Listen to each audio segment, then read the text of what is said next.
Hello friends, welcome to the success Kendra. Friends देखिए, आज इस वीडियो में हम लोग 69th बीपीएससी पीटी एग्जाम जो 30 सितंबर 2023 को निर्धारित है, उसके लिए हम लोग जो नया वाला घटना चक्र का बुक आया हुआ है, जिसमें 38वीं बीपीएससी से लेकर के 68वें बीपीएससी तक के जितने भी मॉडर्न हिस्ट्री के यानी कि आधुनिक भारत के इतिहास के प्रश्न दिए गए हैं, उसका हम लोग आज पार्ट 2 कवर करेंगे। इससे पहले मैंने आपको पार्ट 1 कवर करा दिया था। टोटल जो है मॉडर्न हिस्ट्री में 540 प्रश्न दिए गए हैं, तो मैंने आपको 282 तक यानी कि 282 तक जो है मैंने आपको पार्ट 1 में कवर करा दिया था। और आज इस सेशन में हम लोग 283 से आगे प्रश्नों को कवर करेंगे, 283 से लेकर के 540 तक के, यानी कि केवल 2 वीडियो में हम लोग पूरे आधुनिक भारत का जो इतिहास है, मॉडर्न हिस्ट्री है, उसको हम लोग कवर कर लेंगे आज। अगर आपने पार्ट 1 नहीं देखा है तो ज़रूर देख लीजिएगा, लिंक आपको डिस्क्रिप्शन बॉक्स में मिल जाएगा। चलिए फ्रेंड्स, सेशन आज के स्टार्ट करते हैं। पहले प्लीज़ एक बार सेशन को जल्दी से लाइक कर दीजिए, और जब सेशन पूरा देख लीजिएगा तो इसको कम से कम एक ग्रुप में अवश्य ही शेयर कर दीजिएगा। देखिए फ्रेंड्स, जैसे मैंने आपको बताया कि आज इस वीडियो में हम लोग 69th बीपीएससी पीटी एग्जाम, जी हाँ friends, 69th BPSC PT exam जो 30 सितंबर 2023 को निर्धारित है, उसके लिए हम लोग जो नया वाला घटना चक्र का बुक आया हुआ है, इसमें मॉडर्न हिस्ट्री का जितने भी प्रश्न दिए गए हैं, मैं आपको बता देता हूं। मॉडर्न हिस्ट्री के टोटल इसमें 540 प्रश्न है। हमने पार्ट 1 में क्वेश्चन नंबर 1 से लेकर के 282 तक को कवर करा दिया था, और आज हमारे यहाँ मॉडर्न हिस्ट्री का पार्ट 2 है। पार्ट 2 में हम लोग क्वेश्चन नंबर 283 से लेकर के क्वेश्चन नंबर 540 तक को कवर कर लेंगे, यानी केवल 2 वीडियो में हमने कंप्लीट मॉडर्न हिस्ट्री को कवर करा दिया है आपको। अगर आपने पार्ट 1 नहीं देखा है तो ज़रूर देख लीजिएगा। चलिए स्टार्ट करते हैं 283 नंबर प्रश्न से कि 1940 में विनोबा भावे ने व्यक्तिगत सत्याग्रह कहाँ से आरंभ किया था। अगर आप आंसर जानते हैं तो आंसर कमेंट में देकर के बताते चलेंगे। देखिए, व्यक्तिगत सत्याग्रह की शुरुआत जो है 17 अक्टूबर 1940 को 17 अक्टूबर 1940 को पवनार आश्रम महाराष्ट्र से शुरू हुई थी। महात्मा गांधी जी ने किया था, और विनोबा भावे जो थे, विनोबा भावे यह इसके प्रथम सत्याग्रही थे। प्रश्न बनता है, प्रथम सत्याग्रही कौन थे व्यक्तिगत सत्याग्रह के? तो ये विनोबा भावे थे। दूसरे सत्याग्रही कौन थे? तो पंडित जवाहरलाल नेहरू थे। और तीसरे सत्याग्रही का नाम याद रखेंगे, तीसरे सत्याग्रही जो थे ये ब्रह्मदत्त थे। क्लियर है? तो 1940 में विनोबा भावे ने व्यक्तिगत सत्याग्रह कहाँ से आरंभ किया था? तो ऑप्शन सी हो जाएगा, पवनार महाराष्ट्र से। चलिए नेक्स्ट क्वेश्चन है, यहाँ पर आप देख सकते हैं ये पिछली बार 68th बीपीएससी प्री 2023 में प्रश्न पूछा गया है। अगला प्रश्न पढ़ेंगे कि 1918 में मॉन्टेग्यू सुधारों पर कांग्रेस ने एक महत्वपूर्ण रुख अपनाया, जिसके कारण पुराने उदारवादी अवशेष, जिसमें सप्रू, जयकर और चिंतामणि थे, टूट गए, जिन्होंने गठन किया था। तो देखिए फ्रेंड्स, ध्यान दीजिएगा, मॉन्टेग्यू घोषणा 1917 के संबंध में विचारों को लेकर के कांग्रेस के अंदर उदारवादियों और उग्रवादियों में मतभेद हो गए थे। परिणाम स्वरूप क्या हुआ कि नवंबर 1918 में सुरेंद्रनाथ बनर्जी के नेतृत्व में नेशनल लिबरल फेडरेशन, जिसको कि हिंदी में राष्ट्रीय उदारवादी संघ कहेंगे, तो राष्ट्रीय उदारवादी संघ या नेशनल लिबरल फेडरेशन नामक एक नए दल की स्थापना हुई। तो इंडियन नेशनल लिबरल फेडरेशन का जो है गठन हुआ था। चलिए अगला प्रश्न करेंगे। देखिए, ये भी प्रश्न 68th बीपीएससी प्री में पूछा गया प्रश्न है। देखिए, कैबिनेट मिशन निम्नलिखित में से किसके लिए भारत भेजा गया था? यहाँ पर स्टेटमेंट दिया गया है, और इसमें से आपको सही आंसर चुनना है। देख सकते हैं ये प्रश्न जो है ये भी 68th बीपीएससी प्री 2023 में प्रश्न जो है पूछा गया है। कैबिनेट मिशन की बात करें तो यह 1946 में भारत आया था।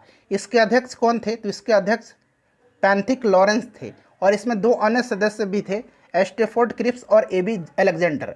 ठीक है, इनको भारत में सत्ता के हस्तांतरण के लिए एक संवैधानिक व्यवस्था तैयार करने के लिए भेजा गया था कैबिनेट मिशन को। तो ऑप्शन नंबर यहाँ पर देखेंगे तो केवल 2 इसका जो है राइट आंसर हो जाएगा, ऑप्शन सी केवल 2, सत्ता के हस्तांतरण के लिए एक संवैधानिक व्यवस्था तैयार करने के लिए। चलिए अगला प्रश्न है कि बंगाल विभाजन के प्रत्याघात के रूप में कौन सा आंदोलन शुरू हुआ था? तो देखिए फ्रेंड्स, बंगाल विभाजन 16 अक्टूबर 1905 को प्रभावी हुआ था, यानी कि लागू हुआ था। और देखिए, बंगाल विभाजन के विरोध में जो है कलकत्ता के टाउन हॉल में कृष्ण कुमार मित्र और सुरेंद्रनाथ बनर्जी की अध्यक्षता में एक बैठक हुई, जहां स्वदेशी आंदोलन प्रारंभ करने और विदेशी वस्तुओं के बहिष्कार का निर्णय लिया गया था।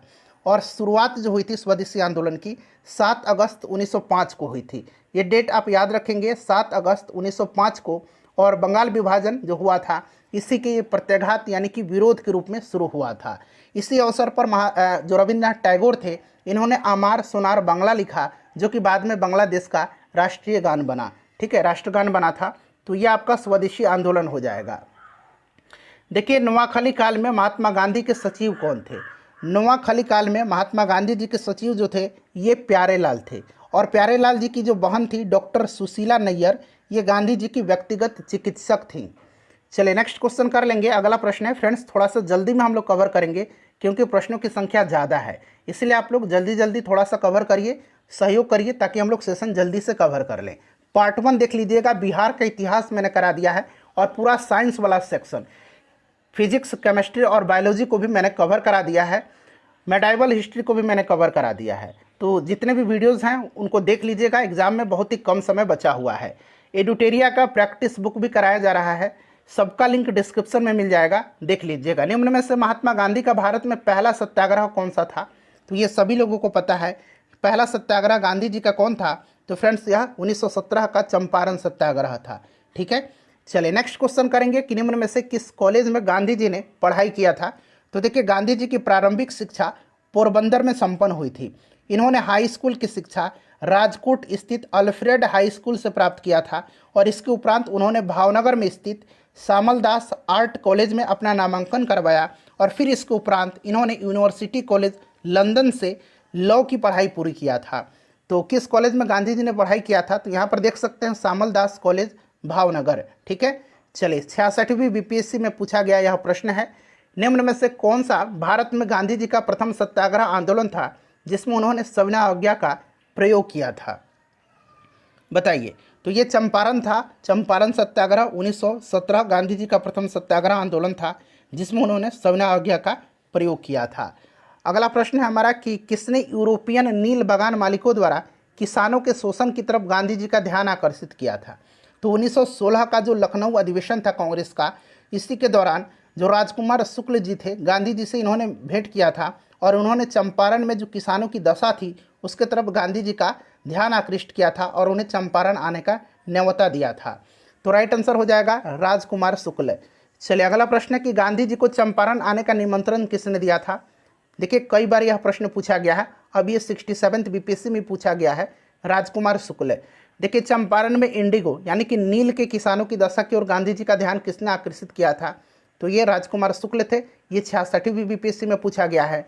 गांधी जी द्वारा भारत में पहली बार सत्याग्रह आंदोलन बिहार में कहाँ प्रारंभ हुआ था? तो ये चंपारण में हुआ था 1917 में। ये भी प्रश्न देखिए 48वीं और 52वीं बीपीएससी में पूछा गया प्रश्न है। बिहार के कौन से स्थान से गांधी जी ने अपना प्रथम सत्याग्रह शुरू किया था? तो ये चंपारण सत्याग्रह था। चंपारण नील आंदोलन के राष्ट्रीय नेता कौन थे? तो ये महात्मा गांधी जी थे। ठीक है, चलिए प्रसिद्ध नाटक नील दर्पण, जिसमें इंडिगो यानी कि नील की खेती करने वाले किसानों की दमन का चित्रण किया गया है, इसकी रचना किसने किया? नील दर्पण किसकी रचना है? तो यह दीनबंधु मित्र की है। यह आपको भी पता है, दीनबंधु मित्र की है। चलिए 66वीं बीपीएससी में पूछा गया प्रश्न है, निम्नलिखित में से किस सत्याग्रह आंदोलन में गांधी जी ने प्रत्यक्ष रूप से भाग नहीं लिया था? तो यह कौन सा सत्याग्रह था? वाइकम सत्याग्रह। वाइकम सत्याग्रह 1924-25 में कहाँ पर हुआ था? तो भारत के त्रावणकोर, अब केरल का हिस्सा है, वहाँ पर हिंदू समाज में अस्पृश्यता के खिलाफ एक सत्याग्रह था। ठीक है फ्रेंड्स, और देखिए माधवन, केपी केशव मेनन, और याद रखेंगे के कैल्पम, यहाँ मैं लिख देता हूँ के कैल्पन। ठीक है, मैंने नाम बताया आपको, माधवन, केपी केशव मेनन और के कैल्पन, ये वाइकम सत्याग्रह के अग्रदूत माने जाते हैं। Option number C right answer हो जाएगा। बाकी राजकोट, खेड़ा और असहयोग में गांधी जी ने प्रत्यक्ष रूप से भाग लिया था, आपको भी पता है। ठीक है, चलिए इसका नेतृत्व भी स्वयं गांधी जी ने ही किया था। स्वाधीनता आंदोलन के दौरान महात्मा गांधी के करीबी अंग्रेज मित्र थे, कौन थे? तो फ्रेंड्स यह थे कौन? राइट आंसर हो जाएगा Charlie Andrews, reverend Charlie Andrews. Next question है, अंत्योदय कार्यक्रम का उद्देश्य था? अंत्योदय कार्यक्रम का उद्देश्य था, तो इसका उद्देश्य गरीबों में सबसे गरीब की सहायता करना। ठीक है, इस कार्यक्रम का विचार सर्वप्रथम महात्मा गांधी जी के द्वारा प्रस्तुत किया गया था, और इस संदर्भ में गांधी जी जॉन रस्किन की पुस्तक ऑन टू द लास्ट से प्रभावित हुए थे। On to the last. ठीक है, तो ये आपका हो जाएगा ऑप्शन नंबर सी। अगला प्रश्न है कि 1917-18 में अहमदाबाद में गांधी जी द्वारा चलाए गए सत्याग्रह में किसने हिस्सा लिया था? तो ये हिस्सा लिया था औद्योगिक कर्मियों ने। औद्योगिक कर्मियों ने 1917-18 में अहमदाबाद की एक कॉटन टेक्सटाइल मिल में मालिक और मजदूरों के बीच बोनस बढ़ाने के लिए चल रहे विवाद में गांधी जी ने हस्तक्षेप किया था और यह विवाद प्लेग बोनस को लेकर के था। ठीक है, तो यह आपका ऑप्शन नंबर बी हो जाएगा। उसके बाद देखिए, निम्न उद्योगपतियों में कौन से व्यक्ति लंबे समय तक AICC के खजांची रहे और सन 1930 में जेल भी गए थे? यानी कि अगर हम बात करें तो भारतीय राष्ट्रीय कांग्रेस के कोषाध्यक्ष कौन थे? तो ये सेठ जमनालाल बजाज थे। ये गांधी जी के निकट सहयोगी भी रहे थे और ये भारतीय राष्ट्रीय कांग्रेस के कोषाध्यक्ष भी थे और 1930 में ये जेल भी गए थे। ठीक है, और राइट आंसर इसका हो जाएगा जमनालाल बजाज। नेक्स्ट क्वेश्चन है कि महात्मा गांधी ने सर्वप्रथम किस किसान आंदोलन में भाग लिया था? तो सबसे पहले इन्होंने लिया था चंपारण में, जो नील किसानों के खिलाफ इन्होंने सत्याग्रह शुरू किया था। चलिए, अगला प्रश्न है हमारा कि गांधी जी का चंपारण सत्याग्रह किससे जुड़ा था? तो ये 3 कठिया प्रथा जो थी, यानी कि 20 कट्ठे में से, यहाँ पर मैं लिख देता हूँ, किसानों को अपनी ज़मीन के यानी कि 20 कट्ठे में से 3/20, इस तरह से लिखिए, 3/20वें हिस्से में नील की खेती करना अनिवार्य था। इसी को 3 कठिया कहा जाता है। ठीक है, तो option number B right answer हो जाएगा। बिहार में 3 कठिया पद्धति नील की खेती के लिए भूमि का कितना भाग अमानत रखा जाता था? तो अभी मैंने आपको बताया 3/20 हो जाएगा। 66वीं BPSC में पूछा गया है। देखिए, प्रश्न रिपीट हो रहा है ना। चंपारण आंदोलन में कौन संबंधित नहीं था? चंपारण आंदोलन से कौन संबंधित नहीं था? तो देखिए, राजेंद्र प्रसाद थे, अनुग्रह नारायण सिंह थे, JB कृपलानी भी थे, ठीक है, राजकुमार शुक्ल भी थे, जयप्रकाश नारायण नहीं थे। जयप्रकाश नारायण को जो प्रसिद्धि मिली थी राष्ट्रीय स्तर पर, ये 1942 के भारत छोड़ो आंदोलन से मिली थी। चलिए, नेक्स्ट क्वेश्चन है कि 1917 ईस्वी के चंपारण सत्याग्रह से कौन संबंधित नहीं है? तो ये राम मनोहर लोहिया हो जाएगा। ठीक है, बाकी राजकुमार शुक्ल मैंने बता ही दिया, JB Kripalani, Rajendra Prasad, option number D हो जाएगा राइट आंसर। 67वीं BPSC में पूछा गया है। अखिल भारतीय किसान सभा के प्रथम सत्र की अध्यक्षता किसने किया था? तो 1936 में लखनऊ में अखिल भारतीय किसान कांग्रेस की स्थापना हुई थी और देखिए, इसका नाम बदल करके अखिल भारतीय किसान सभा कर दिया गया और जो स्वामी सहजानंद सरस्वती थे, इन्होंने ही इसका स्थापना किया था और इसके प्रथम अध्यक्ष भी रहे थे ये। ठीक है, चलिए, अगला प्रश्न है कि बम्बई में अखिल भारतीय व्यापार संघ कांग्रेस की स्थापना कब हुई थी? अखिल भारतीय व्यापार संघ कांग्रेस यानी कि अखिल भारतीय ट्रेड यूनियन जिसको कहा जाता है, all India trade union Congress, इसकी स्थापना किया था MN जोशी, जोसेफ बैप्टिस्टा और लाला लाजपत राय। ठीक है, और देखिए, लाला लाजपत राय इसके प्रथम अध्यक्ष थे और दीवान चमन लाल इसके प्रथम महासचिव थे। करेक्ट आंसर 1920 हो जाएगा। अखिल भारतीय ट्रेड यूनियन कांग्रेस के प्रथम अध्यक्ष मैंने बताया अभी आपको कौन, लाला लाजपत राय थे। ठीक है, और इसके प्रथम महासचिव दीवान चमन लाल थे। चलिए, नेक्स्ट क्वेश्चन करेंगे कि कम्युनिस्ट इंटरनेशनल का सदस्य बनने वाला पहला भारतीय कौन था? कम्युनिस्ट इंटरनेशनल का सदस्य बनने वाला पहला भारतीय कौन था? तो देखिए, ये पहले भारतीय जो थे यह MN रॉय थे। MN रॉय थे। 1919 में व्लादिमीर लेनिन और बोल्शेविक जो पार्टी थी रूस की, उसी के द्वारा जो है कम्युनिस्ट इंटरनेशनल की स्थापना की गई थी और MN रॉय लेनिन के निमंत्रण पर मॉस्को गए थे और कम्युनिस्ट इंटरनेशनल का सदस्य बने थे और कम्युनिस्ट इंटरनेशनल के सदस्य बनने वाले वे पहले भारतीय भी थे। नेक्स्ट क्वेश्चन कर लेंगे, क्वेश्चन नंबर 312 है। देखिए, प्रश्न पढ़ेंगे कि भारतीय उच्चायुक्त के पद का सृजन किस अधिनियम से हुआ था? तो यह अधिनियम जो था यह भारत सरकार अधिनियम 1919 था। Option number B correct answer इसका हो जाएगा। ठीक है, चलिए, नेक्स्ट क्वेश्चन है कि रॉलेट एक्ट का भारतीय राष्ट्रीय कांग्रेस ने विरोध किया क्योंकि इसका लक्ष्य था। तो इसका लक्ष्य क्या था? रॉलेट सत्याग्रह का विरोध किया क्योंकि व्यक्तिगत स्वतंत्रता को सीमित करना इसका लक्ष्य था। तो ऑप्शन ए राइट आंसर हो जाएगा। क्लियर? चलिए, नेक्स्ट क्वेश्चन करेंगे। अगला प्रश्न है हमारा कि जालियांवाला बाग नरसंहार किस गांधीवादी सत्याग्रह के संबंध में हुआ था? तो ये हुआ था रॉलेट सत्याग्रह की। रॉलेट सत्याग्रह की जालियांवाला बाग नरसंहार जो हुआ था यह 13 अप्रैल 1919 को हुआ था। याद रखिएगा, उस समय वायसराय लॉर्ड चैम्सफोर्ड था। तो रॉलेट सत्याग्रह हो जाएगा। रॉलेट एक्ट भारत में लागू किया गया था। रॉलेट एक्ट लागू हुआ था कब? तो फ्रेंड्स, यह 1919 में लागू हुआ था। ठीक है, 1919 राइट आंसर इसका हो जाएगा। नेक्स्ट क्वेश्चन है कि जालियांवाला बाग के प्रदर्शन के लिए क्यों लोग जमा हुए थे? लोग जमा क्यों हुए थे? तो ये जमा हुए थे किचलू और सत्यपाल के बंदी बनाने के विरोध में प्रदर्शन करने के लिए। ठीक है, तो यहाँ पर देखेंगे तो ऑप्शन नंबर इसका बी राइट आंसर हो जाएगा।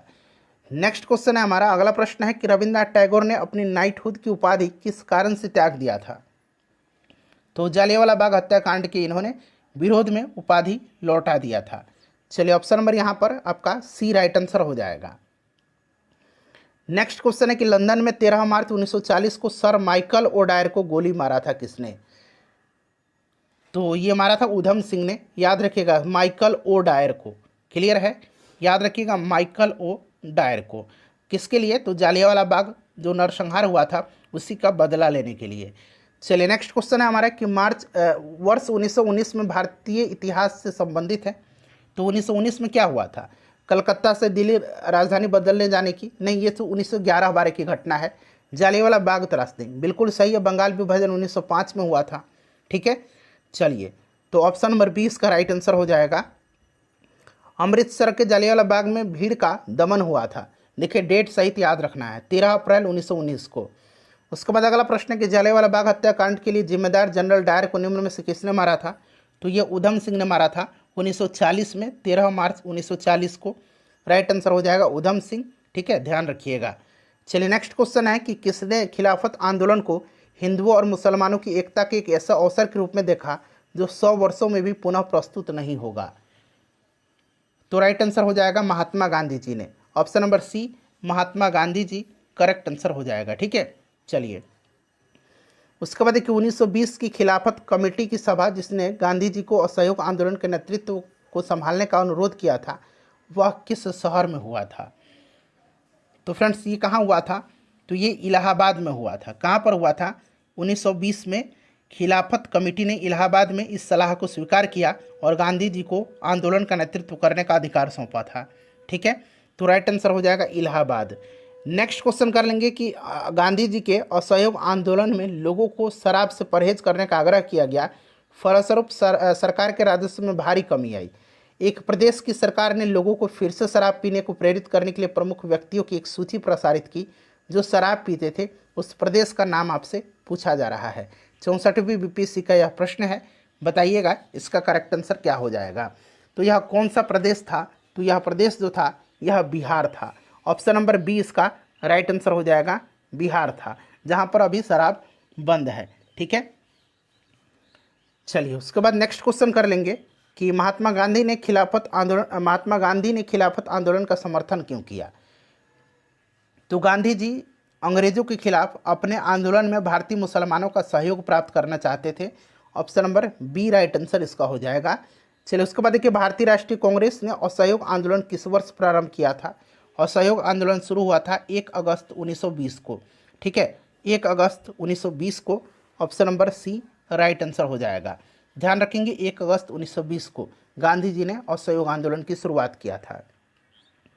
गांधी जी ने असहयोग आंदोलन कब प्रारंभ किया था? 1920। नेक्स्ट क्वेश्चन है कि किस क्षेत्र में राहुल संकृत्यायन 1920 के असहयोग आंदोलन में सक्रिय थे? तो राहुल संकृत्यायन जो थे ये छपरा से। ठीक है, छपरा इसका राइट आंसर हो जाएगा, ऑप्शन नंबर ए। क्लियर है, ध्यान रखिएगा। नेक्स्ट क्वेश्चन है हमारा कि किस घटना के बाद महात्मा गांधी ने असहयोग आंदोलन को अपनी हिमालय जैसी भूल बताई थी? हिमालय जैसी भूल बताई थी, बताइए। तो यह चौरी चौरा का कांड हुआ था जिसके फलस्वरूप गांधी जी ने जो असहयोग आंदोलन था उसको स्थगित करने का निर्णय लिया था। चलिए तो option number A right answer हो जाएगा।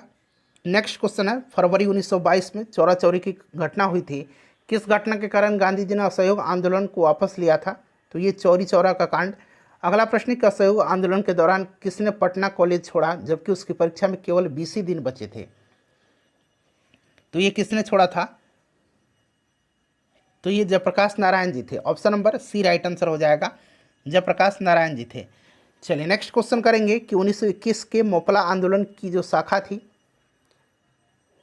तो ये शाखा थी खिलाफत आंदोलन की, खिलाफत आंदोलन की। ठीक है, चलिए मोपला विद्रोह जो हुआ था ये केरल में हुआ था, खिलाफत आंदोलन की। नेक्स्ट क्वेश्चन है हमारा कि वर्ष 1920-22 में असहयोग आंदोलन के दौरान बिहार में प्रचलित मान्यताओं में से यह थी कि उनकी जीत होगी क्योंकि गांधी जी क्योंकि गांधी जी को अंग्रेजों को हराने का तरीका पता था। ऑप्शन नंबर इसका सी राइट आंसर हो जाएगा। शराबंदी आंदोलन 1922 किसके नेतृत्व में हुआ था? शराबंदी आंदोलन, तो देखिए शराबंदी आंदोलन जो है यह स्टार्ट हुआ था किसके नेतृत्व में?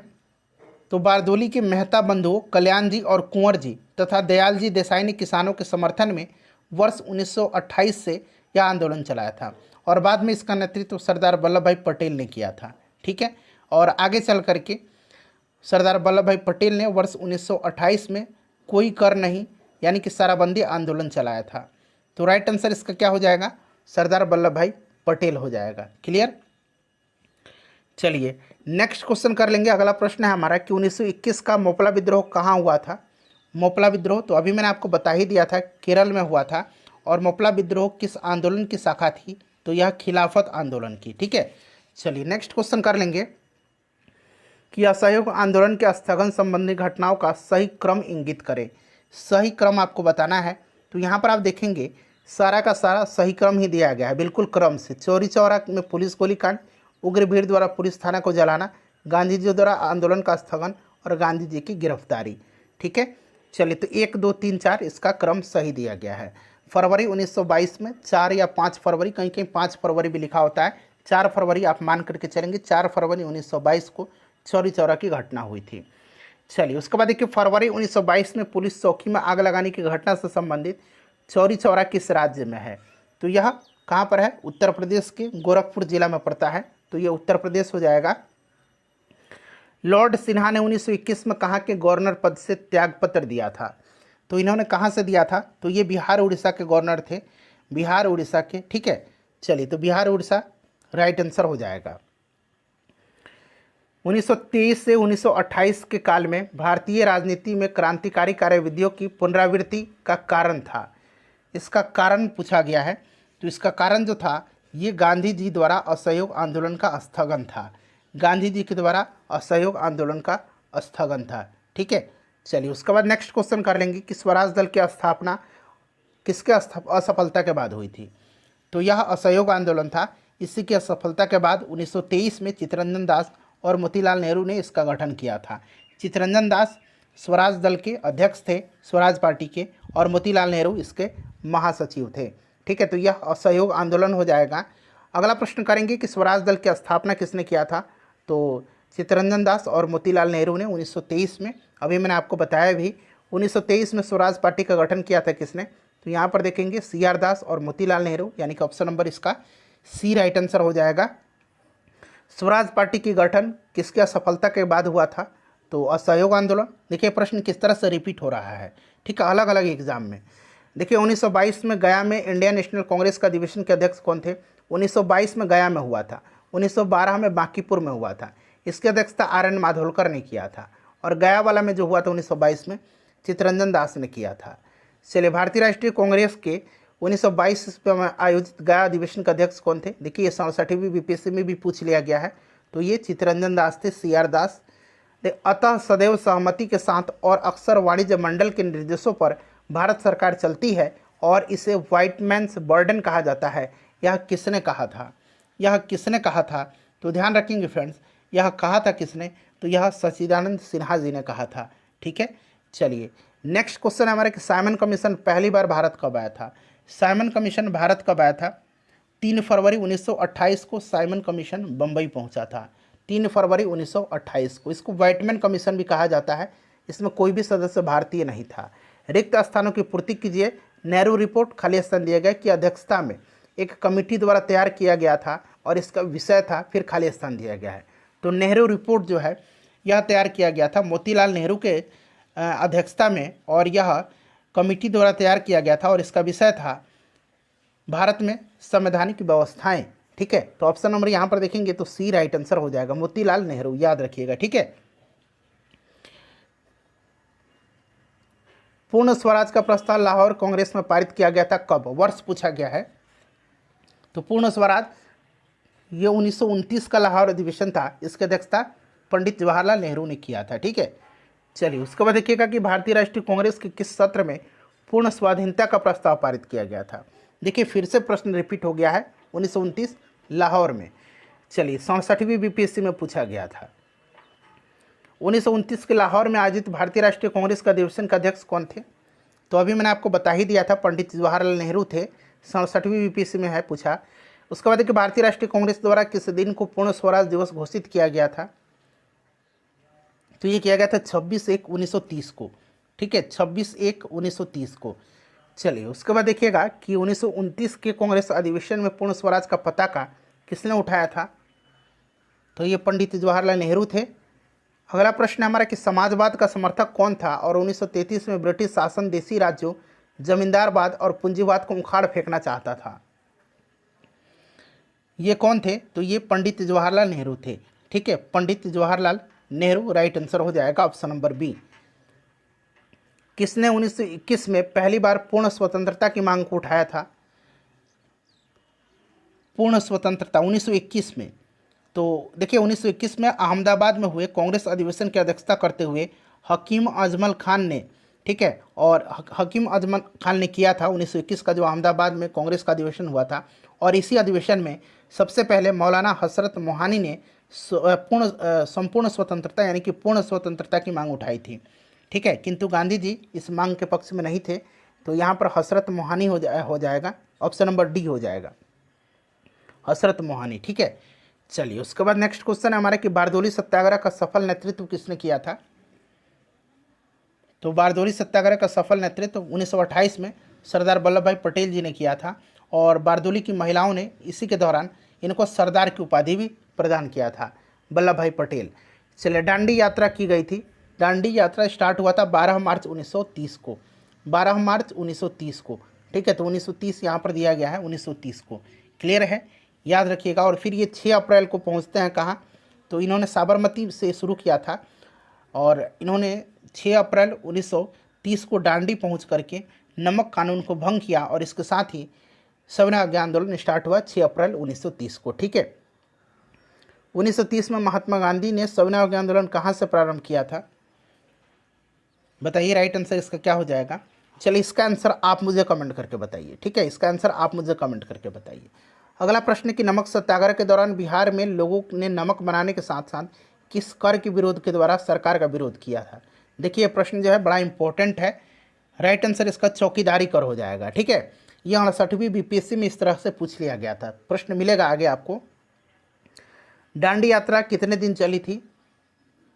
दांडी यात्रा कितने दिन चली थी? तो ये 24 दिन चली थी। ठीक है, चलो उसके बाद देखिए 1929 में खुदाई खिदमतगार को किसने संगठित किया था? तो ये खान अब्दुल गफ्फार खान ने किया था। इनको सीमांत गांधी कहा जाता है, फ्रंटियर गांधी। ठीक है, और इन्होंने लाल कुर्ती यानी कि लाल कुर्ती को अंग्रेजी में रेड शर्ट कहेंगे, लाल कुर्ती नामक जो है इन्होंने एक दल भी का गठन किया था। ठीक है, चलिए नमक सत्याग्रह के दौरान बिहार के लोगों ने नमक बनाने के साथ साथ सरकार के विरुद्ध किस कर का विरोध करने का विकल्प चुना था? देखिए 68वीं बीपीएससी में भी यह पूछ लिया गया है, इसलिए मैंने बोला था याद रखेंगे। यह कौन सा था? तो यह बताइए, चौकीदारी था। ठीक है, तो यहाँ पर ऑप्शन नंबर ई हो जाएगा, उपरोक्त में से कोई नहीं। और बिहार में नमक सत्याग्रह जो है यह शुरू हुआ था सारण और चंपारण, सबसे पहले इन्हीं 2 जिलों में। ठीक है, चलिए अगला प्रश्न हमारा कि श्री कृष्ण सिंह द्वारा गठित बिहार की निर्वाचित सरकार ने फरवरी 1938 में किस कारण से इस्तीफा दे दिया था? तो ये इस्तीफा दे दिया था किस कारण से? तो राइट आंसर इसका क्या हो जाएगा? राजनीतिक कैदियों को छोड़ने के कारण से, ऑप्शन सी। और देखिए ये प्रश्न जो है 68वीं बीपीएससी में पूछा गया है। अगला प्रश्न है कि किसने चंपारण सत्याग्रह के दौरान गांधी जी की जान बचाई थी? बड़ा ही यह उस समय चर्चा में रहा था प्रश्न जब पूछा गया था 68वीं बीपीएससी में। बतख मियाँ थे, बतख मियाँ। ठीक है, चलिए अगला प्रश्न कर लेंगे कि असहयोग आंदोलन के दौरान किसने बिहार में किसानों की अगुवाई किया था? फ्रेंड्स प्लीज़ एक बार वीडियो को लाइक कर दीजिए, कंटिन्यू मैं आपके लिए इतना देर बोलता हूँ। राइट आंसर इसका क्या हो जाएगा? तो ये आपका हो जाएगा असहयोग आंदोलन के दौरान बिहार में किसानों की अगुवाई स्वामी विद्यानंद ने किया था। ठीक है, चलिए प्रथम बार यहाँ पर देखेंगे, प्रथम बार संघर्ष के तरीके के रूप में स्वदेशी एवं बहिष्कार किसके दौरान अपनाए गए थे? तो ये सबसे पहले अपनाया गया था बंगाल विभाजन के समय में। ठीक है, स्वदेशी आंदोलन की शुरुआत हुई थी 7 अगस्त 1905 को, आपको याद भी होगा। चलिए अगला प्रश्न है कि 1906 में आयोजित भारतीय राष्ट्रीय कांग्रेस कि कलकत्ता अधिवेशन में भारत के लिए स्वराज का झंडा किसके द्वारा फहराया गया था? 1906 में। तो ये फहराया गया था दादा भाई नौरोजी के द्वारा। इन्होंने ही इस अधिवेशन की अध्यक्षता किया था। ठीक है, चलिए option number C right answer हो जाएगा। देखिए ये सारे के सारे प्रश्न पिछले साल ही पूछे, पिछले साल क्या इसी साल पूछे गए हैं 68वीं बीपीएससी में। देखिए स्वतंत्रता संग्राम के दौरान भारतीय राज्यों कश्मीर, हैदराबाद के निजाम, त्रावणकोर आदि जैसे भारतीय शासकों द्वारा शासित राज्यों में एक समानांतर आंदोलन शुरू किया गया था। उसका नाम क्या था? उसका नाम ये देखिए 68वीं बीपीएससी में पूछा गया था। इसका नाम था प्रजामंडल आंदोलन। ठीक है, क्या नाम था? प्रजामंडल आंदोलन, याद रखिएगा। चलिए भारतीय स्वतंत्रता संग्राम के बारे में कौन सा कथन सही नहीं है? सही नहीं पूछा गया है। सभी कथन को पढ़िए। वर्ष 1921 में महात्मा गांधी को गिरफ्तार कर लिया गया। नहीं, 1921 में नहीं किया गया था। देखिए 4 फरवरी 1922 को चौरी चौरा कांड के कारण 12 फरवरी 1922 को बारदोली में कांग्रेस की जो बैठक हुई थी, बैठक में आंदोलन को स्थगित करने का निर्णय गांधी जी ने लिया और इसके पश्चात जो है 10 मार्च 1922 को गांधी जी को गिरफ्तार किया गया था 1922 में।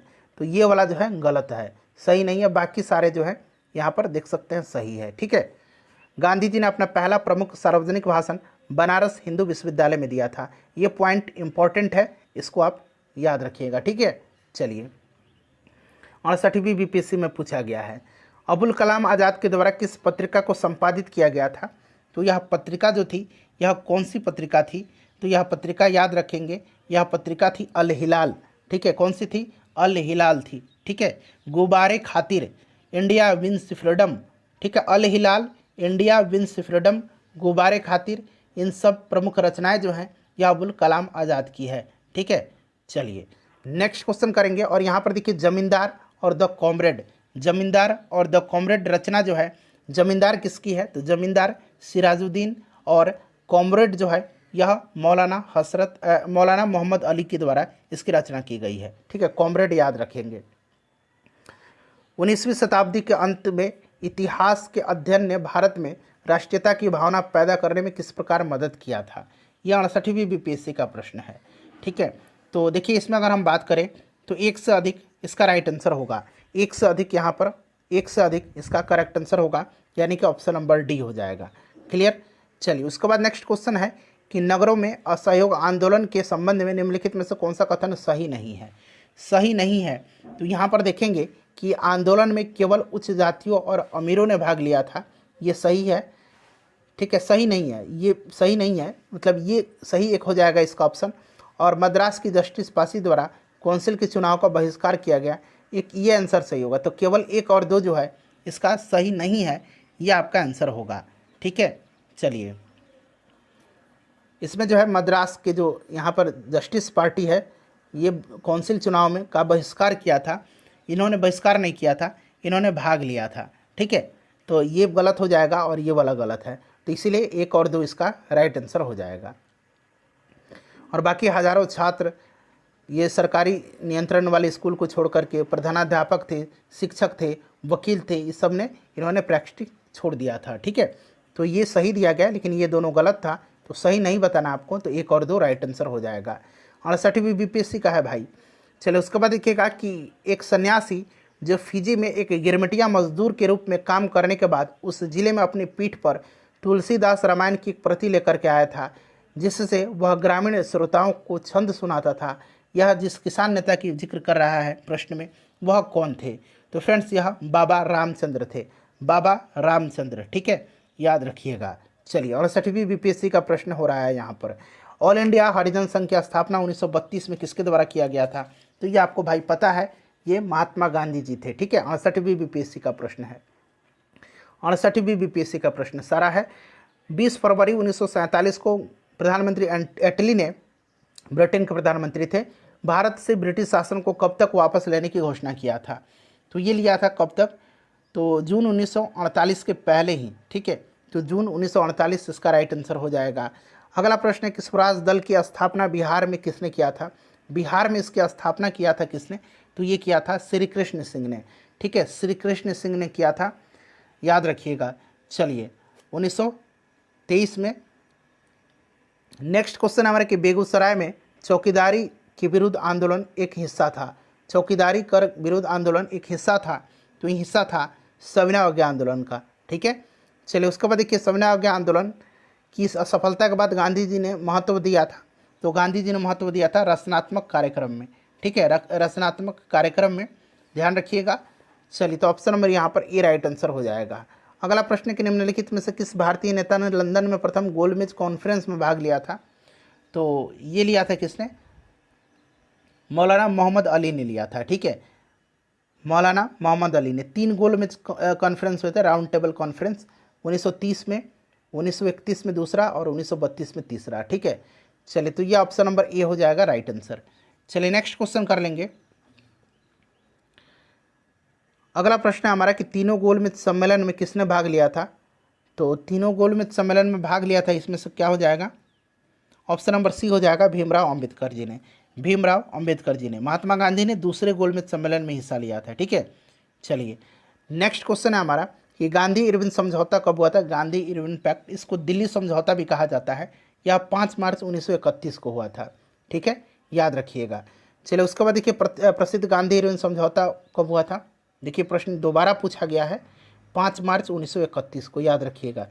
चलिए नेक्स्ट क्वेश्चन है कि कौन से गोलमेज सम्मेलन 1932 में हुआ था? तो अभी मैंने बताया था 1930 में पहला, 1931 में दूसरा और 1932 में तीसरा गोलमेज सम्मेलन हुआ था। भारतीय राष्ट्रीय कांग्रेस ने किस गोलमेज सम्मेलन में भाग नहीं लिया था? नहीं लिया था किसमें बताइएगा, राइट आंसर इसका क्या हो जाएगा? नहीं लिया था पहला और तीसरा में। ठीक है, पहला और तीसरा में, दूसरा में भाग लिया था, तो एक से अधिक राइट आंसर इसका हो जाएगा। चलिए दूसरे गोलमेज सम्मेलन किस प्रश्न पर असफल रहा था? तो ये सांप्रदायिक प्रतिनिधित्व पर। ठीक है, सांप्रदायिक प्रतिनिधित्व पर, याद रखिएगा। ऑप्शन नंबर यहाँ पर ए राइट आंसर हो जाएगा। नेक्स्ट क्वेश्चन है महात्मा गांधी दिसंबर 1931 में खाली हाथ कहाँ से भारत लौटे थे? तो ये लंदन गए थे गोलमेज सम्मेलन में भाग लेने के लिए, 1931 में दूसरा गोलमेज सम्मेलन, लंदन इसका राइट आंसर हो जाएगा। ठीक है, चलिए गांधी इरविन समझौते के हस्ताक्षरित होने में किसने महत्वपूर्ण भूमिका निभाई थी? तो ये कौन थे? तेज बहादुर सापरू थे। इन्हीं के प्रयत्न से ये आपका गांधी इरविन समझौता हुआ था। तो ऑप्शन नंबर, एक मिनट रुक जाइए, तेज बहादुर सापरू हो जाएगा। Option number C correct answer हो जाएगा। ठीक है, गांधी इरविन समझौता 5 मार्च 1931 को, याद रखिएगा। नेक्स्ट क्वेश्चन है 5 मार्च 1931 को कौन सा समझौता हुआ था? तो ये इरविन गांधी समझौता। ठीक है, चलिए उसके बाद देखिए अगस्त 1932 में रैमजे मैकडोनाल्ड के सांप्रदायिक पंचायत के द्वारा पहली बार एक पृथक निर्वाचक समूह बनाया गया था। बताइएगा राइट आंसर क्या हो जाएगा? राइट आंसर 16 अगस्त 1932 को सांप्रदायिक पंचायत जो है कम्युनल अवार्ड यह प्रस्तुत किया गया था ब्रिटिश प्रधानमंत्री रैमजे मैकडोनाल्ड के द्वारा, और इसके अंतर्गत प्रत्येक अल्पसंख्यक समुदाय के लिए विधानमंडलों में कुछ सीट सुरक्षित की गई, जिनके सदस्यों का चुनाव पृथक निर्वाचक मंडलों के द्वारा किया जाना था।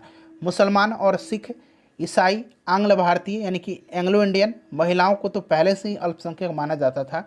अब इस नए कानून के अंतर्गत दलित वर्ग को अल्पसंख्यक मान करके हिंदुओं से अलग कर दिया गया, तो ये दलित वर्ग हो जाएगा। ठीक है, चलिए उसके बाद देखिएगा कि सांप्रदायिक अवार्ड एवं पूना पैक्ट में क्रमशः दलित वर्ग के लिए कितनी सीटें दी गई थी? तो यह सीट दिया गया था। बताइए राइट आंसर क्या हो जाएगा? राइट आंसर इसका ऑप्शन नंबर बी हो जाएगा, 71 और 148। ठीक है, चलिए 148, 71। अगला प्रश्न है कि पूना समझौता का उद्देश्य क्या था? पूना समझौता का उद्देश्य 24 सितंबर 1932 को पूना में गांधी जी और बाबा साहब अम्बेडकर के बीच यह समझौता हुआ था, और इसके अनुसार विभिन्न प्रांतीय विधानमंडलों में दलित वर्गों के लिए 148 सीटें आरक्षित की गई, जबकि सांप्रदायिक अधिनियम जो था सांप्रदायिक पंचायत, उसमें केवल 71 सीटों का ही व्यवस्था था। तो राइट आंसर इसका क्या हो जाएगा? करेक्ट आंसर इसका ऑप्शन नंबर बी हो जाएगा। ठीक है, चलिए उसके बाद देखिएगा कि बहिष्कृत भारत जनरल किसने शुरू किया था? बहिष्कृत भारत शुरू किया था बाबा साहब अम्बेडकर जी ने, याद रखिएगा। ठीक है, बहिष्कृत हितकारिणी सभा की भी स्थापना इन्होंने किया था, इसे भी आप ध्यान रखेंगे। उसके बाद देखिएगा कि अपने किस कार्यकारिणी कमेटी में कांग्रेस ने भू स्वामित्व को समाप्त करने की नीति अपनाई थी? तो ये नीति अपनाई थी 1937 की कार्यकारिणी कमेटी में, 1937 की कार्यकारिणी कमेटी में। अगला प्रश्न है कि किसके द्वारा कलकत्ता में एशियाटिक सोसाइटी की स्थापना किया गया था? 1784 में यह स्थापना किया था। किसने? तो विलियम जोन्स ने, विलियम जोन्स ने। ठीक है, याद रखिएगा। चलिए, और इस संस्था के तहत अनेक महत्वपूर्ण भारतीय ग्रंथों का अंग्रेजी में अनुवाद भी हुआ था। अगला प्रश्न है कि ब्रिटिश शासन के दौरान निम्नलिखित घटनाओं का कालानुक्रम व्यवस्थित करना है, आपको क्रम से आपको व्यवस्थित करना है। तो यहाँ पर आप देखेंगे तो साइमन आयोग, ठीक है, साइमन आयोग यानी कि यह 1900 साइमन कमीशन 1927, उसके बाद आपका हो जाएगा डांडी मार्च 1930, पूना समझौता 1932 और गांधी इरविन समझौता जो है यह 1931। ठीक है, तो क्रम हो जाएगा आपका 1 नंबर यानी कि बी, उसके बाद ए, उसके बाद आपका हो जाएगा पूना समझौता 1932। ठीक है, तो आपका डी और सी यानी कि ऑप्शन नंबर बी इसका राइट आंसर हो जाएगा। चलिए अगला प्रश्न है कि भारतीय स्वतंत्रता संग्राम के दौरान प्रार्थना समाज की स्थापना किसने किया था? तो ये आत्माराम पांडुरंग ने किया था। ठीक है, प्रार्थना समाज की स्थापना 1867 में 1867 में आत्माराम पांडुरंग और दादोबा पांडुरंग के द्वारा की गई थी। और 1869 में महादेव गोविंद रनाडे एमजी रनाडे प्रार्थना समाज के सदस्य बने थे।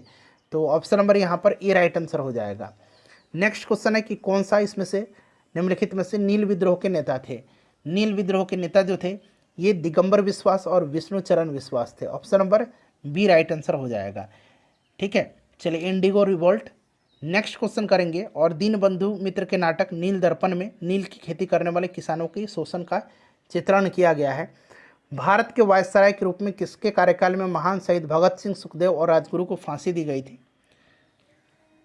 23 मार्च 1931 को ये शहीद हुए थे, याद रखिएगा, लॉर्ड इरविन था उस समय। नेक्स्ट क्वेश्चन है कि किस डोगरा जनरल ने 1834 और 1841 के बीच लद्दाख, बाल्टिस्तान और तिब्बत के कुछ हिस्सों में सफल सैन्य अभियान का नेतृत्व किया था? तो ये किया था किसने? जोरावर सिंह ने। ठीक है, जोरावर सिंह ने किया था। कश्मीर के डोगरा शासक गुलाब सिंह के सेनानायक और किश्तवाड़ के गवर्नर जोरावर सिंह ने किया था। चलिए नेक्स्ट क्वेश्चन है हमारा कि किस अधिनियम के बारे में जवाहरलाल नेहरू ने कहा था कि हम एक ऐसी कार दी गई है जिसमें सब ब्रेक फेल थे किंतु इंजन नहीं था? सब ब्रेक थे किंतु इंजन नहीं था, बताइए। तो ये कहा था इन्होंने 1935 का अधिनियम के बारे में। अगला प्रश्न है कि फरवरी 1938 में बिहार की चुनी हुई सरकार ने किस कारणवश इस्तीफा दे दिया था? तो ये प्रश्न ऑलरेडी हमने इसको डिस्कस करा भी दिया है आपको। तो राइट आंसर हो जाएगा राजनीतिक कैदियों को छोड़ना, यानी कि राजनीतिक बंदियों को छोड़ना। ये 68वीं बीपीएससी में पूछा गया था। ठीक है, बिहार किसान सभा से कौन जुड़ा था? बिहार किसान सभा से कौन जुड़ा था? तो बिहार किसान सभा से स्वामी सहजानंद सरस्वती ने 1929 में बिहार किसान सभा की स्थापना किया था। उसके बाद कार्यानंद शर्मा, राहुल संकृत्यायन, पंचानंद शर्मा, यदुनंदन शर्मा, इन सारे वामपंथी नेताओं ने इसका प्रचार प्रसार करने में इनका सहयोग किया था। तो यहाँ पर देखिए राहुल संकृत्यायन भी है, कार्यानंद शर्मा भी है, यदुनंदन शर्मा भी है, स्वामी सहजानंद सरस्वती जी का भी नाम दिया गया है, इसलिए 1 से अधिक हो जाएगा राइट आंसर।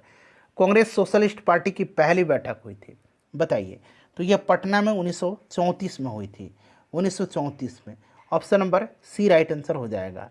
अखिल भारतीय किसान कांग्रेस का गठन किया गया था, तो ये किया गया था 1936 में, 1936 में। ठीक है, और प्रथम इसके अध्यक्ष स्वामी सहजानंद सरस्वती थे और इसके संस्थापक भी थे, तो 1936 हो जाएगा। 1936 में लखनऊ में अखिल भारतीय किसान सभा का प्रथम अध्यक्ष, तो ये स्वामी सहजानंद सरस्वती थे। वह कौन जगह थी जहाँ अखिल भारतीय किसान सभा का प्रथम अधिवेशन हुआ था? तो ये कहाँ था? तो यह लखनऊ था। अभी हमने इसको डिस्कस भी किया है। स्वामी सहजानंद सरस्वती ने भूमि और जलमार्ग के राष्ट्रीयकरण की मांग के साथ अखिल भारतीय संयुक्त किसान सभा का गठन किया था, बताइए। तो करेक्ट आंसर हो जाएगा उनकी मृत्यु से ठीक पहले। ठीक है, चलिए नेक्स्ट क्वेश्चन है हमारा कि भारत ट्रेड यूनियन कांग्रेस के पहले अध्यक्ष कौन थे? ये सारा प्रश्न हो गया है, लाला लाजपत राय थे। ट्रेड यूनियन आंदोलन के क्रांतिकारी चरण का समय था, तो ये समय जो था ये आपका 1926 से 1939 तक माना जाता है। ठीक है, 1926 से 1939 तक, तो ये 26 से 39 हो जाएगा। उसके बाद देखिएगा कांग्रेस सोशलिस्ट पार्टी की पहली बैठक पटना में कब हुई थी? मैंने आपको बता ही दिया था अभी, 1934 में। ठीक है, जयप्रकाश नारायण किस पार्टी से संबंधित थे? तो जयप्रकाश नारायण संबंधित थे कांग्रेस सोशलिस्ट पार्टी से, कांग्रेस समाजवादी पार्टी से। ठीक है, चलिए इसके संस्थापक आचार्य नरेंद्र देव, जयप्रकाश नारायण और भी लोग थे इसमें। ठीक है, फूलन प्रसाद वर्मा भी थे, गंगा शरण सिंह थे। ठीक है, और भी लोग थे। चलिए उसके बाद देखिए जयप्रकाश नारायण इस पार्टी से जुड़े थे। देखिए प्रश्न फ्रिक्वेंटली पूछा जा रहा है, Congress socialist party, Bihar socialist party के संस्थापक कौन थे? तो अभी मैंने आपको बताया था जयप्रकाश नारायण इसमें ऑप्शन में दिया गया है, गंगा शरण सिंह, रामवृक्ष बेनीपुरी, रामानंद मिश्र, फूलन प्रसाद वर्मा, आचार्य नरेंद्र देव। ठीक है, चलिए जयप्रकाश नारायण किस नाम से पहचाने जाते हैं? तो ये लोकनायक जयप्रकाश नारायण है। लोकमान्य बाल गंगाधर तिलक, लोकहितवादी गोपाल हरि देशमुख को कहा जाता है। ठीक है, लोकनायक के नाम से किसे जाना जाता है? तो ये जयप्रकाश नारायण है। जयप्रकाश दिवस मनाया जाता है कब? जयप्रकाश दिवस कब मनाया जाता है बताइए? जयप्रकाश दिवस मनाया जाता है कब? कब मनाया गया पूछा गया है। तो ये आपका मनाया गया है 12 अप्रैल 1946 को। ठीक है, जेल से रिहा होने के बाद जयप्रकाश दिवस मनाया गया 12 अप्रैल 1946 को।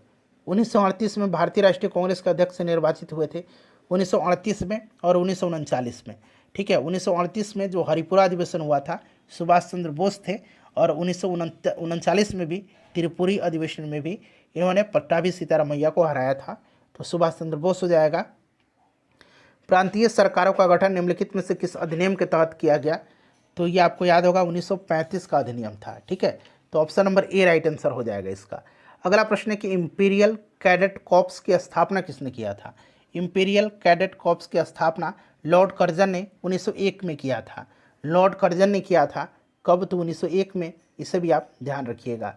चलिए उसके बाद देखिए 1927 की बटलर कमेटी का उद्देश्य क्या था? बटलर कमेटी का उद्देश्य जो था 1927 में इसका गठन हुआ था। ठीक है, और इसे भारतीय रियासत समिति भी कहा जाता है। इसका उद्देश्य भारत सरकार तथा भारतीय रियासतों के बीच संबंधों की जांच करना और ब्रिटिश सरकार और भारतीय रियासतों के बीच आर्थिक और वित्तीय संबंधों को सुधारने हेतु सिफारिश करना था। तो ऑप्शन नंबर डी इसका राइट आंसर हो जाएगा। All India state people's conference का गठन कब हुआ था बताइए? तो ये 1927 में हुआ था। ठीक है, अखिल भारतीय राज्य जन कांग्रेस यानी कि all India state people's Congress. ठीक है, तो राइट आंसर इसका क्या हो जाएगा? Option number C right answer हो जाएगा। और इस आंदोलन में, इसका आयोजन में महत्वपूर्ण भूमिका बलवंतराय मेहता, मनीलाल कोठारी और GR अभयंकर ने निभाई थी। चलिए, द्वितीय विश्व युद्ध के समय ब्रिटेन का प्रधानमंत्री कौन था? तो उस समय विंस्टन चर्चिल था। ठीक है, विंस्टन चर्चिल था। चलिए, द्वितीय विश्व युद्ध के समय में। उसके बाद देखिए सीमांत गांधी के नाम से, फ्रंटियर गांधी के नाम से, तो ये खान अब्दुल गफ्फार खान को जाना जाता है। नाउ और नेबर पम्पलेट किसने लिखा है? तो यह पम्पलेट लिखा है रहमत अली ने।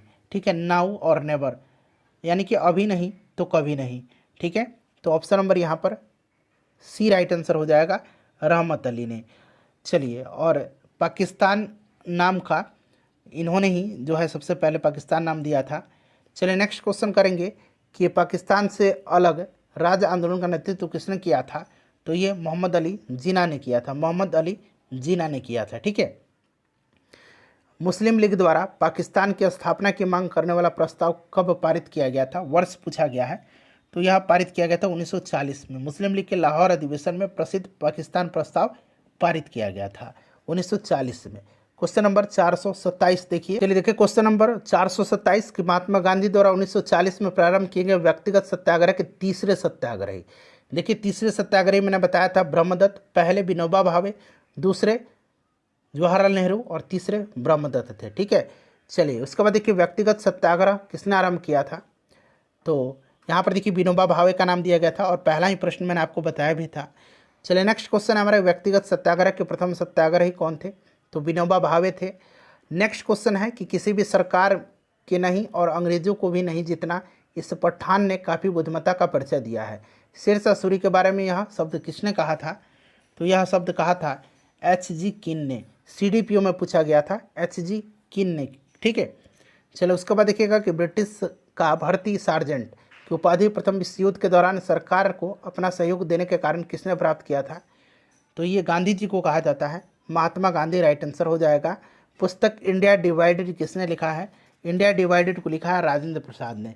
राजेंद्र प्रसाद जी की पुस्तक है। ठीक है, चलिए उसके बाद देखिएगा खाली स्थान दिया गया है। जवाहरलाल नेहरू बौद्धिक विकास में फरवरी 1927 में ब्रुसेल्स कांग्रेस में औपनिवेशिक दमन और साम्राज्यवाद के विरुद्ध उनकी सक्रिय भागीदारी के साथ एक मोड़ आया, यह शब्द किसने लिखा है? यह शब्द लिखा है किसने? तो यह लिखा है S. गोपाल ने। किसने? यह कथन जो है S. गोपाल का है। चलिए नेक्स्ट क्वेश्चन है हमारा, ये CDPO का प्रश्न था। क्रिप्स के प्रस्ताव वास्तव में हमें कुछ नहीं दिया, यदि हम प्रस्ताव को स्वीकार करते तो हमें भविष्य में पछताना पड़ता। युद्ध ने भारत की अपनी स्वतंत्रता प्राप्त करने का अच्छा अवसर प्रदान किया। केवल एक वचन पर आधारित होने के कारण हमें इससे सीखना होगा चाहिए, ठीक, इसे हमें खोना नहीं चाहिए। यह शब्द किसने लिखा है? यह शब्द लिखा है किसने? तो यह शब्द लिखा है मौलाना अबुल कलाम आज़ाद ने। यह भी CDPO का प्रश्न है। किस घटना या किन घटनाओं ने ब्रिटिश प्रधानमंत्री क्लीमेंट एटली को सदमा पहुंचाया, जिसने घोषणा किया कि ब्रिटिश साम्राज्यवाद की इमारत को एक बड़ा झटका लगा है? तो करेक्ट आंसर इसका क्या हो जाएगा? तो राइट आंसर इसका हो जाएगा आज़ाद हिंद फौज का सैन्य अभियान और शाही भारतीय जल सेना का विद्रोह, ठीक है, रॉयल नेवी का विद्रोह। चलिए उसके बाद देखिएगा, किसने स्वतंत्र भारत के प्रथम प्रधानमंत्री जवाहरलाल नेहरू का साहस और दूरदर्शिता के एक उत्कृष्ट नेता के रूप में अभिवादन किया? तो ये किया है किसने? तो यह किया है लॉर्ड माउंटबेटन ने, ठीक है, ऑप्शन नंबर बी हो जाएगा राइट आंसर। तीसरा बौद्ध सभा का सभापतित्व किया गया था। तीसरा बौद्ध सभा जो है ये पाटलिपुत्र में हुआ था, सम्राट अशोक के समय में मोगली पुत्र तीस ने किया था, ठीक है। चलो उसके बाद देखिएगा कि जागीर बांटने की फिरोज शाह तुगलक की नीति के पीछे कौन सी शक्ति थी? तो यह शक्ति थी कौन सी शक्ति? तो यह जागीर बांटने में फिरोज शाह तुगलक की नीति के पीछे की आवश्यकता एक महत्वपूर्ण प्रेरक शक्ति थी, समय की आवश्यकता। Option number D right answer हो जाएगा। बंगाल प्रांत के साथ बिहार प्रांत को कब मिलाया गया? बिहार प्रांत को कब मिलाया गया? तो ये मिलाया गया 1733 ईस्वी में। बिहार सूबा का विलय बंगाल सूबा में किया गया था 1733 में, ठीक है। चलो उसके बाद देखिएगा, किस ब्रिटिश अधिकारी ने भारत सरकार को सूचित किया कि पटना के मुसलमान पेशावर के नज़दीक 64वीं नेटिव इन्फेंट्री के साथ आपस में पत्र व्यवहार करते थे और याचना की कि ब्रिटिश के विरुद्ध बगावत करें? करेक्ट आंसर इसका क्या हो जाएगा? सही आंसर इसका क्या हो जाएगा? करेक्ट आंसर फ्रेंड्स इसका ऑप्शन नंबर ए हो जाएगा, रॉबर्ट मोंटगोमरी ने, ठीक है। चलिए उसके बाद क्या, 1888 में इलाहाबाद में किस राजा ने भारतीय राष्ट्रीय कांग्रेस के चौथे अधिवेशन के संपन्न होने में बहुत बहुमूल्य सहायता प्रदान किया था? बताइएगा राइट आंसर क्या हो जाएगा? तो ये दरभंगा के राजा ने इस अधिवेशन में संपन्न होने में बहुमूल्य जो है भूमिका निभाया था। अगला प्रश्न है हमारा कि 11 अगस्त 1942 को पटना शहर में भारत छोड़ो आंदोलन का किन्होंने मार्गदर्शन किया था? तो ये किया था किसने?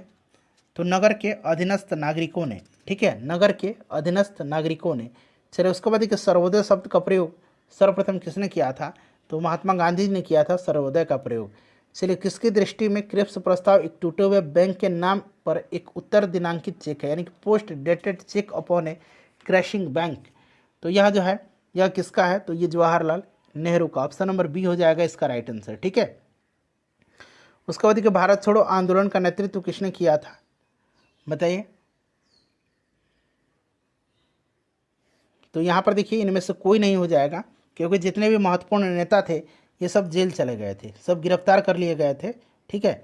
चलिए नेक्स्ट क्वेश्चन है हमारा, भारत छोड़ो आंदोलन कब प्रारंभ हुआ था? भारत छोड़ो आंदोलन 9 अगस्त 1942 को। करो या मरो का संबंध किस आंदोलन से है? तो महात्मा गांधी जी ने नारा दिया था करो या मरो, महात्मा गांधी जी ने भारत छोड़ो आंदोलन के समय।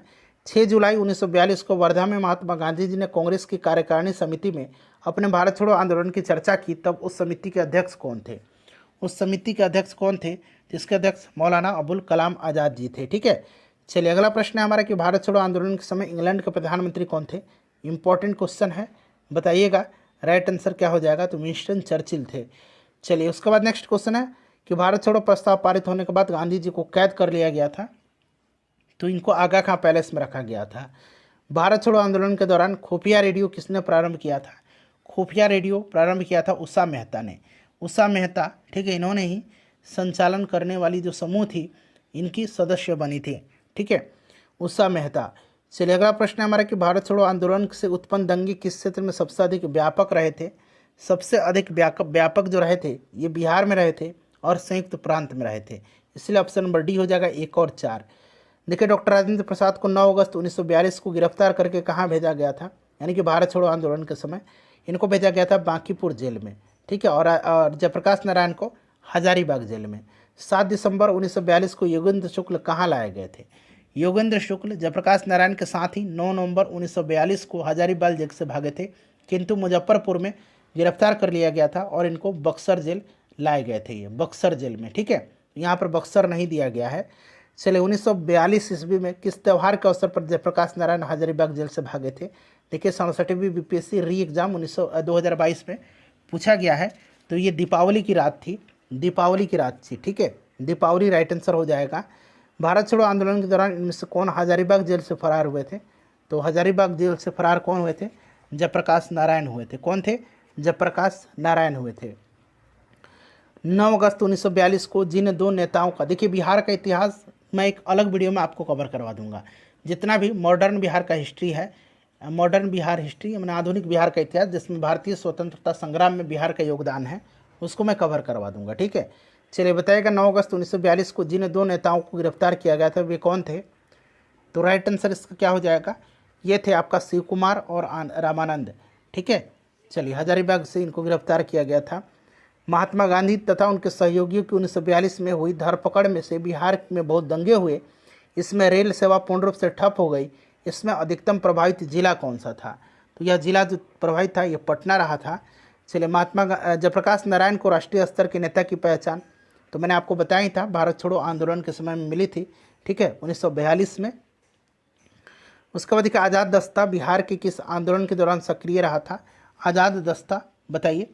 तो आज़ाद दस्ता जो है भारत छोड़ो आंदोलन के दौरान जेल से फरार होने के बाद जयप्रकाश नारायण ने बिहार में आज़ाद दस्ता गठित किया था। तो जयप्रकाश नारायण हो जाएगा भारत छोड़ो आंदोलन। कौन सी घटना सबसे पहले हुई थी इसमें से, कौन सी घटना इसमें से सबसे पहले हुई थी। तो क्रिप्स का आगमन हुआ था, ठीक है, यह आया था क्रिप्स का आगमन मार्च 1942 में। और भारत छोड़ो का प्रस्ताव जो है ये अगस्त 1942 में। गवर्नर जनरल के पद पर लॉर्ड बेबल का आगमन हुआ था अक्टूबर 1943 में। कैबिनेट मिशन का आगमन 1946 में हुआ था। तो 1942 में ये मार्च में घटना हुई थी, ठीक है, और भारत छोड़ो आंदोलन ये अगस्त की घटना है। चलिए ऑप्शन नंबर बी हो जाएगा राइट आंसर।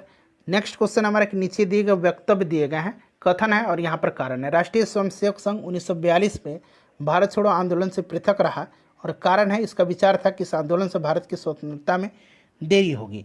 यहाँ से आपको आंसर चुन करके कूट में से बताना है। चलिए बताइएगा इसमें से कौन सा जो है सही दिया गया है। तो यहाँ पर आप देखेंगे तो यहाँ पर ऑप्शन सी ये सत्य है, परंतु आर जो है ये गलत है, ठीक है। राष्ट्रीय स्वयंसेवक संघ 1942 में भारत छोड़ो आंदोलन से पृथक रहा। और देखिए 1940 से लेकर के विदेशी सत्ता के वर्ष 1947 के समाप्त होने तक किसी भी राष्ट्रीय आंदोलन में संघ ने कोई भी भूमिका नहीं निभाया था। भारतीय राष्ट्रीय सेना आईएनए की स्थापना किस वर्ष में हुई थी। तो आईएनए की स्थापना जो है ध्यान रखेंगे ये कब हुई थी। तो 1942 में हुई थी, ठीक है। 1942 में रास बिहारी बोस ने टोक्यो में एक सम्मेलन का आयोजन किया था जिसमें भारतीय राष्ट्रीय सेना या आज़ाद हिंद फौज के गठन का निर्णय लिया था, ठीक है, 1942 में। नेक्स्ट क्वेश्चन है कि इनमें से 1945-46 में दिल्ली में हुए आईएनए के मुकदमे के पक्ष में पेश हुए वकील कौन थे। तो देखिए 1942 में लाल किले में आज़ाद हिंद फौज के सिपाहियों के प्रसिद्ध मुकदमे की पैरवी कैलाश नाथ काटजू, तेज बहादुर शापरू, ये नाम याद रखना है, कैलाश नाथ काटजू, तेज बहादुर शापरू, जवाहरलाल नेहरू, भोला भाई देसाई, इन सब ने किया था, ठीक है। और ये वकीलों की इस समूह की अध्यक्षता जो किया था ये भोला भाई देसाई ने किया था।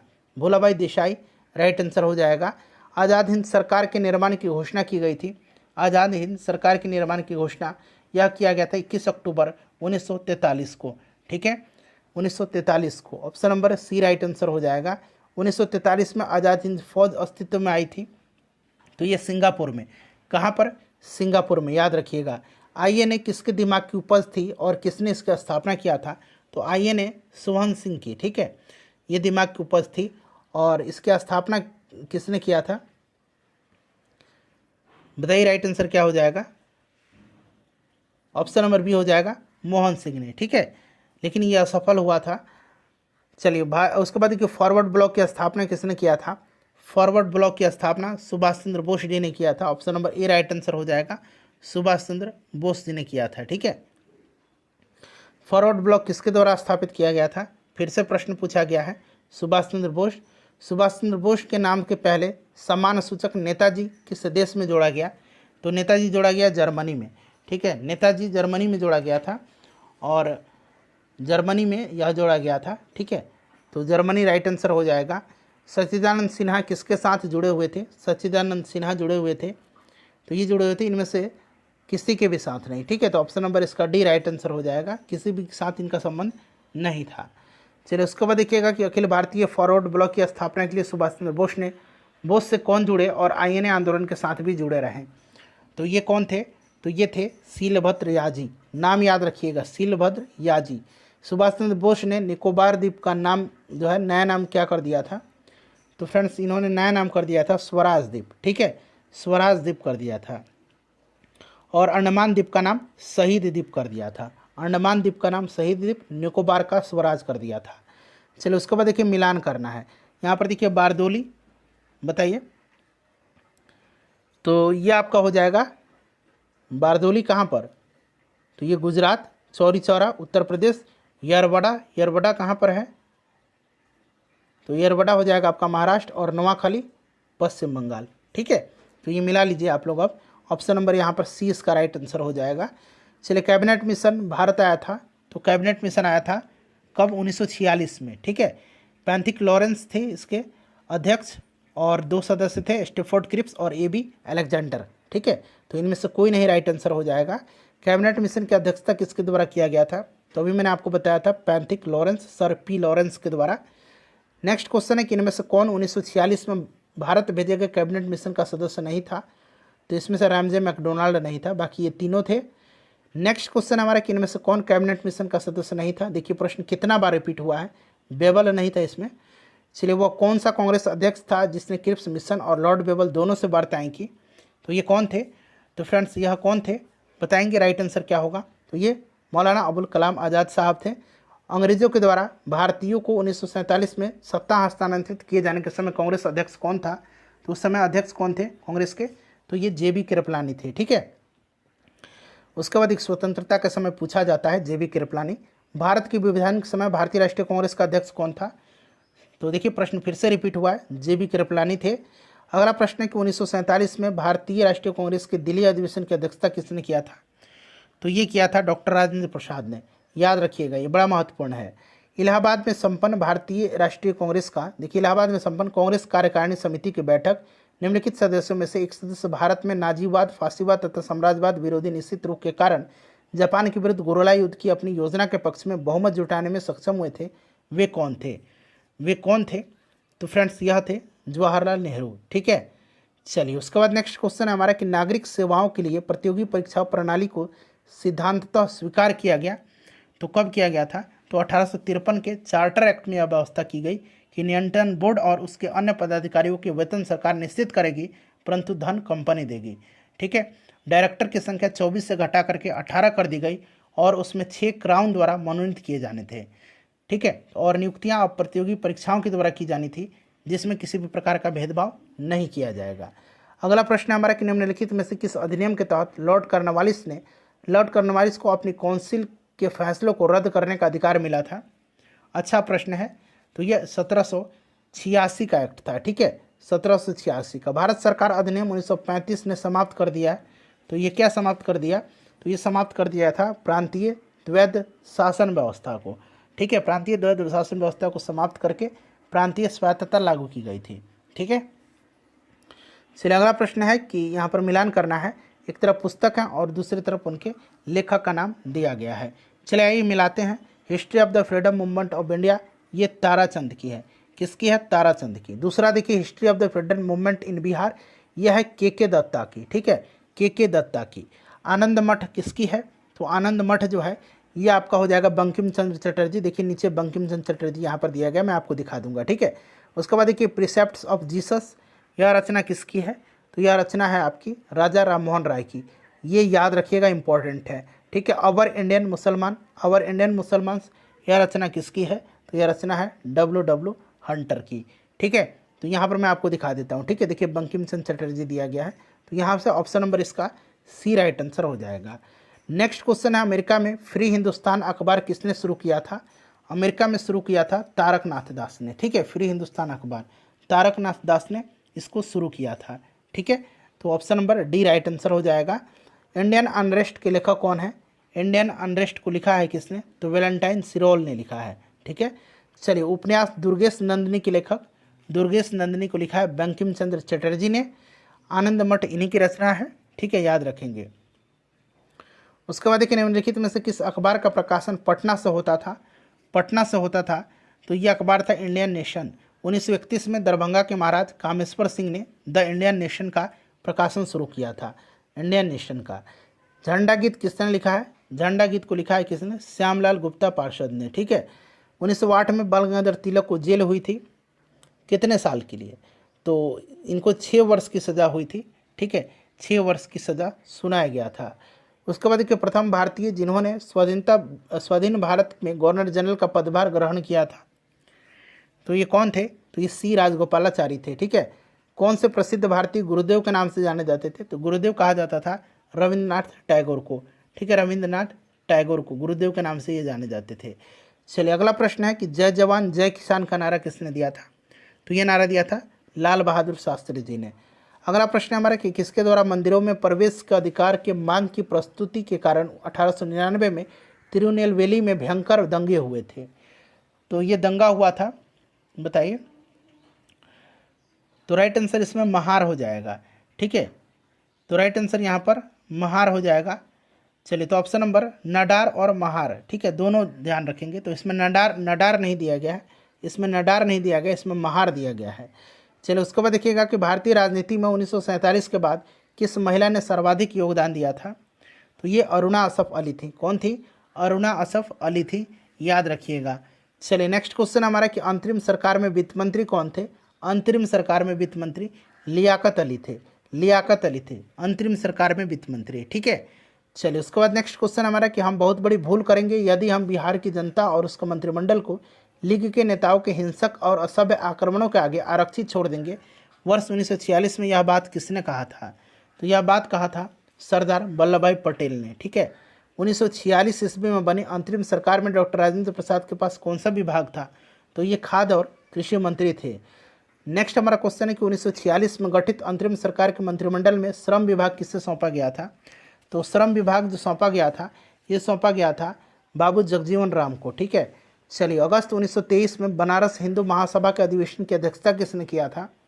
तो फ्रेंड्स यह किया था पंडित मदन मोहन मालवीय जी ने, पंडित मदन मोहन मालवीय जी ने। उसके बाद कि फ्रंटियर गांधी का असली नाम? तो ये खान अब्दुल गफ्फार खान थे। राजेंद्र प्रसाद कहाँ के रहने वाले थे? तो राजेंद्र प्रसाद बिहार के रहने वाले थे, ये आपको पता है, ठीक है, बिहार राइट आंसर हो जाएगा। रामचंद्र शर्मा किस गांव के थे?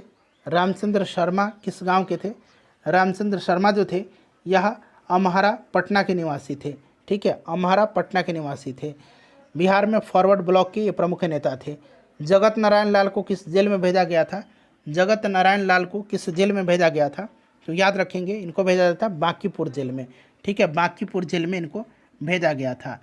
चलिए ये जगत नारायण प्रसिद्ध स्वतंत्रता सेनानी और जयप्रकाश नारायण के सहयोगी थे और भारत छोड़ो आंदोलन के ये प्रमुख नेता थे, ठीक है। चलिए अगला प्रश्न है कि विश्व में शांति और आपसी सहयोग स्थापित करने के लिए नेहरू जी ने कौन सा सिद्धांत प्रस्तुत किया था? तो यह सिद्धांत है नॉन अलाइंग का, यानी कि गुट निरपेक्षता का सिद्धांत है। उसके बाद देखिए राज्य विभाग की स्थापना किसकी अध्यक्षता में की गई? राज्य विभाग की स्थापना जो है यह किसकी अध्यक्षता में किया गया था? तो ये किया गया था सरदार वल्लभ भाई पटेल की अध्यक्षता में, ठीक है, सरदार वल्लभ भाई पटेल की अध्यक्षता में। Option number D right answer हो जाएगा। उसके बाद देखिए स्वतंत्रता के पूर्व बिहार में निम्नलिखित में से एक वर्चस्वशाली जाति यानी कि डोमिनेंट कास्ट नहीं थी, कौन सी? तो ये कुर्मी हो जाएगा।